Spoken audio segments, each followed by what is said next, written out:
Hey, we're glad to have you with us here on WKYT News. You know, this is going to be an educational and historic opportunity in Kentucky. The traveling wall is coming to the Commonwealth. To learn more about it, we're joined by Heather French-Henry, the Commissioner of the Kentucky Department of Veterans Affairs.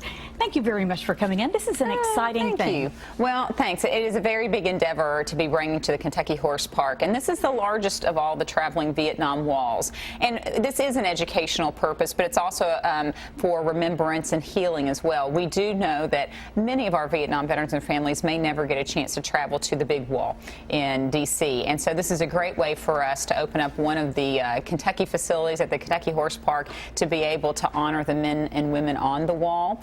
And we know that this particular wall, you can get the rubbings on, so it's much like the wall in D.C., 80% of the size, so it's pretty large. We have a lot going on with this. We have partnerships with the City of Lexington, Metro Police, we have the National Guard, we have Vietnam Veterans Motorcycle Club, we have the Vietnam Veterans of America, KDVA, the Daughters of the American Revolution. There are a lot of players in this game of getting the wall in, so it's going to be a wonderful 5-day run for this wall. And as you mentioned, I'm sure a time of solitude and remembrance for many of those veterans who will get to make that shorter trip, that more convenient trip to the Kentucky Horse Park and see the wall. And that's right, and this is going to be open 24 hours a day. We do understand the need for veterans to come in their own way, in their own time, to pay respect and remembrance for those names on the wall. This is a very emotional event. When my father saw the wall for the first time, I took him, we were in D.C., I took him at midnight.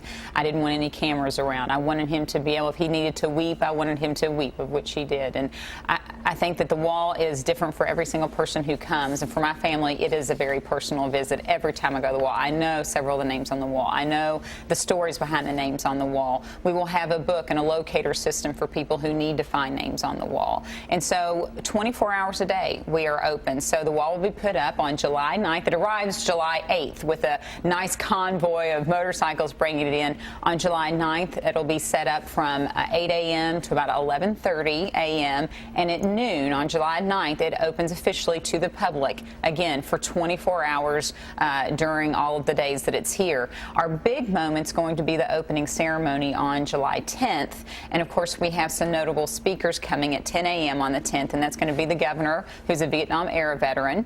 We also have someone from the 50th Commemoration National Committee coming from Washington, D.C. And then we'll have a keynote speaker, General Dan Cherry. Now, he's a Vietnam veteran from Kentucky who was a fighter pilot.